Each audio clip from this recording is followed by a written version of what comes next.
Si tu recherches avant tout un téléphone peu coûteux, le Xiaomi Redmi A3 pourrait valoir le coup d'œil. Le fabricant le propose à seulement 85 €, tout en offrant le Wi-Fi 5 et un écran sans scintillement. Cependant, mon test a également mis en lumière certaines faiblesses qu'il est important de connaître avant de l'acheter. Le Xiaomi Redmi A3 succède au Redmi A2. À l'époque, il était critiqué pour sa connexion Wi-Fi lente et son port micro USB. Xiaomi a clairement corrigé ces deux points dans ce nouveau modèle. Commençons par le design. Il est impossible de confondre le Redmi A3 avec son prédécesseur, car Xiaomi a entièrement revu le design du smartphone.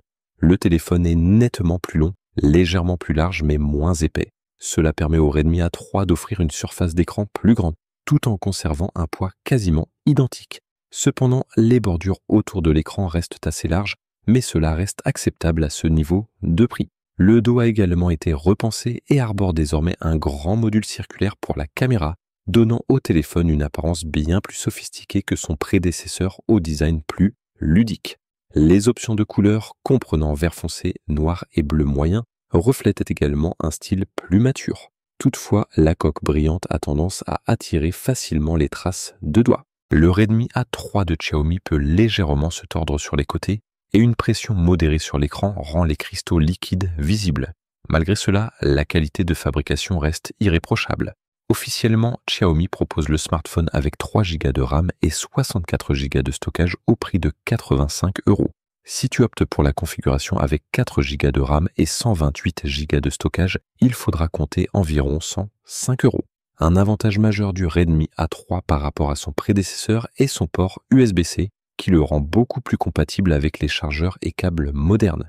Cependant, ce modèle économique de Xiaomi ne prend pas en charge la technologie NFC. Il conserve un emplacement dédié pour les cartes microSD, te permettant d'insérer une carte mémoire en plus de 2 cartes SIM. Le téléphone a reçu une autre amélioration au niveau du Wi-Fi. Il dispose enfin d'un module prenant en charge les débits complets du Wi-Fi 5. Lors de tests avec le routeur de référence, le Xiaomi Redmi A3 a démontré qu'il pouvait exploiter ces vitesses de manière satisfaisante. Il atteint désormais environ 300 mégabits par seconde avec des fluctuations moins importantes. Cela permet également de profiter pleinement d'une connexion Internet rapide. Le Redmi A3 est un téléphone 4G qui ne prend en charge que les fréquences les plus essentielles. Cela signifie qu'il peut être utilisé en Europe centrale sans problème pour se connecter à Internet. Cependant, lors de voyages plus lointains, la gamme de fréquences supportée pourrait s'avérer insuffisante. Xiaomi a doté le Redmi A3 abordable d'Android 14 comme base logicielle avec peu de modifications apportées. Cependant, le fabricant a promis 2 mises à jour majeures d'Android et 3 ans de correctifs de sécurité, ce qui n'est pas toujours garanti pour un smartphone à ce prix. Cela a également valu au téléphone des points supplémentaires dans mon évaluation de la durabilité. Le Xiaomi Redmi A3 bénéficie d'un écran à 90 Hz, offrant un système globalement plus fluide visuellement. Néanmoins, il faudra tolérer quelques ralentissements ou pertes d'image sur ce téléphone économique. Le capteur d'empreinte digitale intégré au bouton de veille est également une nouveauté. Une fois les empreintes enregistrées, il déverrouille le téléphone après une courte pause et s'avère très fiable. Tu peux également déverrouiller l'appareil grâce à la reconnaissance faciale 2D via la caméra frontale. D'ailleurs, si ce téléphone t'intéresse, tu le retrouveras en description. Pas de grands changements au niveau des appareils photo. Xiaomi a installé les mêmes capteurs que sur le Redmi A2. Cela signifie qu'il dispose uniquement d'un appareil photo de 8 mégapixels à l'arrière, accompagné d'un capteur de profondeur pour les portraits. La caméra principale s'en est bien sortie avec une photo HDR composée d'une plante avec un arrière-plan lumineux et peu de lumière sur le sujet lui-même. Les deux plans étaient bien exposés, mais on remarque déjà un manque de détails sur les pétales. Sur la photo de mon environnement, de nombreux détails individuels ont été perdus dans les zones plus claires et l'image manque globalement de netteté. Malgré tout, cela reste correct pour des clichés spontanés. Les vidéos peuvent être enregistrées en résolution maximale de 1080p à 30 images par seconde. Cependant, elles apparaissent globalement assez floues et l'autofocus est lent. La caméra frontale de 5 mégapixels produit des photos correctes à première vue, mais elles perdent beaucoup de détails dès qu'on les agrandit. L'écran du Redmi A3 adopte un format différent par rapport à son prédécesseur. Il est désormais plus long et tout aussi large, ce qui donne un nouveau ratio d'aspect proche de 21:9. Ce format est inhabituel, mais il permet un design assez fin. Avec une résolution élargie en 720p, L'écran correspond aux attentes pour cette gamme de prix. Cependant, sa luminosité inférieure à 400 candela par mètre carré laisse à désirer. En été, cela pourrait poser problème lors d'une utilisation en extérieur.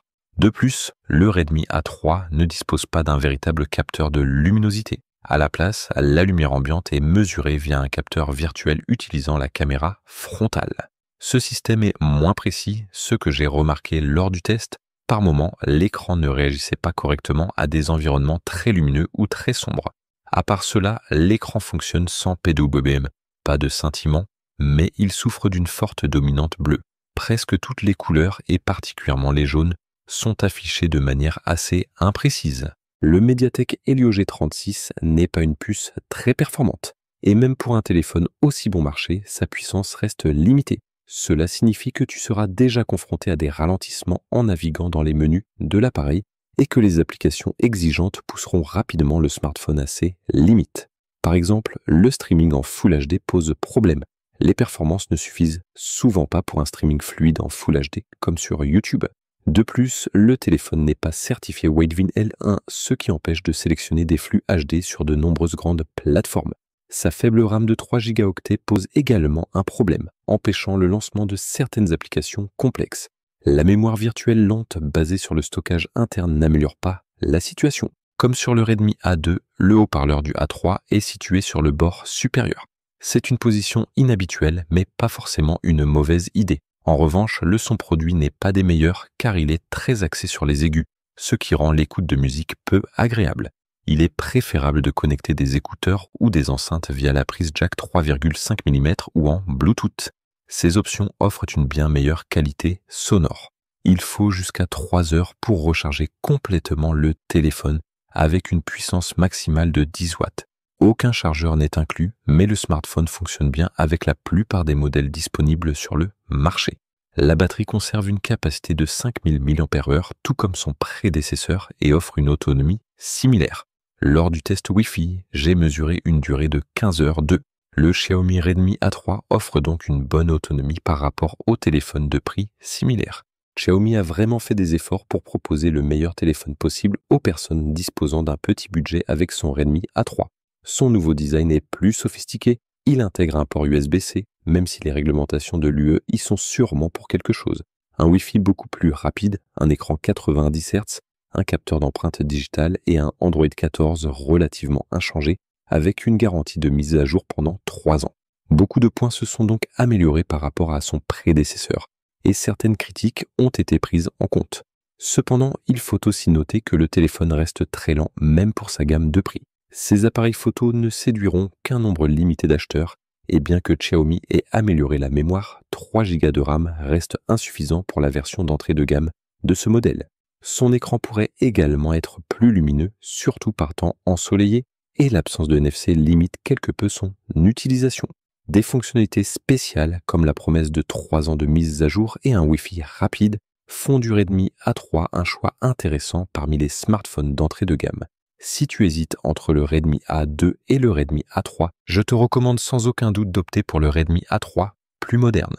Si ce téléphone t'intéresse, tu le retrouveras en description et sinon on se retrouve dans une prochaine vidéo. Salut!